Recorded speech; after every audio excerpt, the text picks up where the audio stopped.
अब यहाँ एक क्वेश्चन आता है, why the amount of DNA does not gets double during sexual reproduction. भाई देखो, जो नॉर्मल बॉडी सेल्स होती है इसमें 46 क्रोमोसोम्स होते हैं। तो जब सेक्सुअल रिप्रोडक्शन होता है, ठीक है, तो उसमें मेल गैमीट्स भी होता है, फीमेल गैमीट्स भी इन्वॉल्व होता है, लेकिन फिर भी क्या होता है, अमाउंट ऑफ DNA डबल क्यों नहीं होता।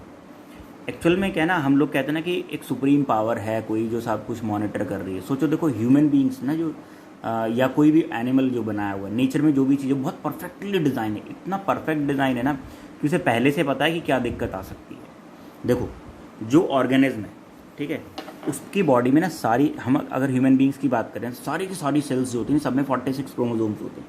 केवल एक सेक्स सेल्स ऐसी होती है जिसमें 23 क्रोमोसोम्स होते हैं। क्यों? जिसने भी हमें डिज़ाइन किया है, सुपर नेचुरल पावर जो भी है हमारे ऊपर, उस सुपर नेचुरल पावर को पहले से ही पता था कि इस ऑर्गेनिज्म को रिप्रोड्यूस कराने के वक्त जब मेल और फीमेल गैमीट कंबाइन होंगे तो अमाउंट डबल हो जाएगा। तो क्या कर दिया, उसे पहले ही हाफ कर दिया। भाई नॉर्मल सेल में कितने क्रोमोसोम्स होते हैं? 46, ठीक है, और सेक्स सेल में कितने? 23। तो 23 + 23 कितने हो गए? 46 हो गए ना, यानी कि नॉर्मल के बराबर हो जाएंगे, इसलिए डबल नहीं होता। क्यों? क्योंकि डबल कब होता है? जब पहले 46 होते थे, लेकिन पहले क्या, उसे जो सेक्स सेल्स हैं उनमें पहले ही 23 क्रोमोसोम्स हैं। तो 23 + 23 क्या कितना हो गया? 46, जो कि एक नॉर्मल अमाउंट है।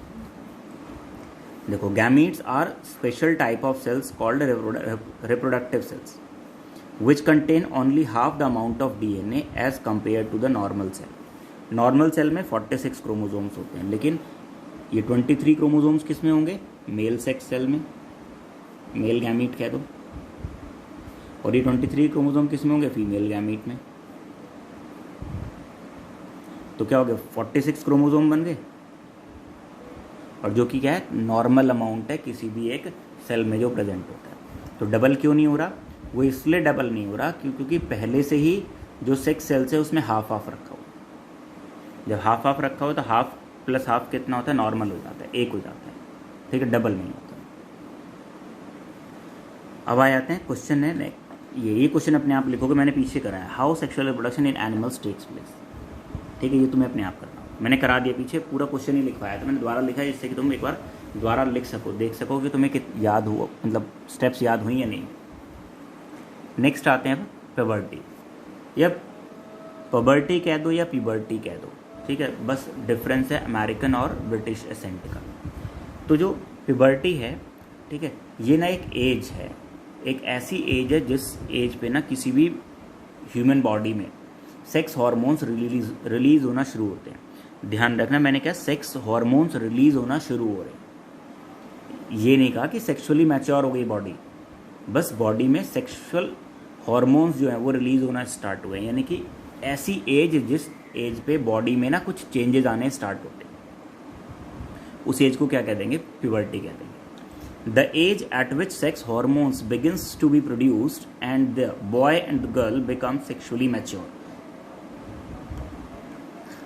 सेक्सुअली मैच्योर का है, ठीक है, ये नहीं कहा है कि नॉट एबल टू रिप्रोड्यूस, केवल सेक्सुअली मैच्योर हुआ है, ठीक है, सेक्स हार्मोन्स रिलीज होना शुरू हुए हैं, ठीक है, लेकिन बॉडी मैच्योर नहीं है अभी, ठीक है।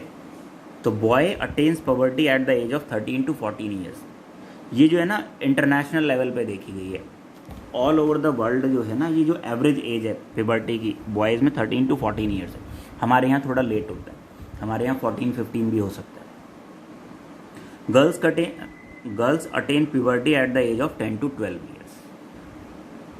जो लेडीज़ हैं या गर्ल्स जो हैं उनमें क्या होता है, प्यूबर्टी जो होता है कम एज में अटेन होती है इन कंपैरिजन टू बॉयज़। यानी कि गर्ल्स जो हैं सेक्सुअली जल्दी मैच्योर होती हैं एंड बॉयज़ जो हैं सेक्सुअली थोड़ा लेट मैच्योर होते हैं। यानी कि जो गर्ल्स बॉडी है वो सेक्स हार्मोन्स रिलीज़ करना जल्दी स्टार्ट करती है इन कंपैरिजन टू बॉयज़, ठीक है। तो ये हमारे पास क्या होगा, कुछ ये अभी हमने पढ़ा, प्यूबर्टी पढ़ा। इसके आगे की वीडियो में हम पढ़ेंगे जो चेंजेस रिफ्लेक्ट होते हैं बॉडी में, ठीक। अभी इससे रिलेटेड कोई क्वेश्चन मत पूछना क्योंकि ये एक बड़ा टॉपिक है, ठीक है। इसे जब हम आगे पढ़ेंगे तो वो जितने भी क्वेश्चन हैं तुम्हारे वो सारे के सारे वो क्लियर हो जाएंगे, ठीक है।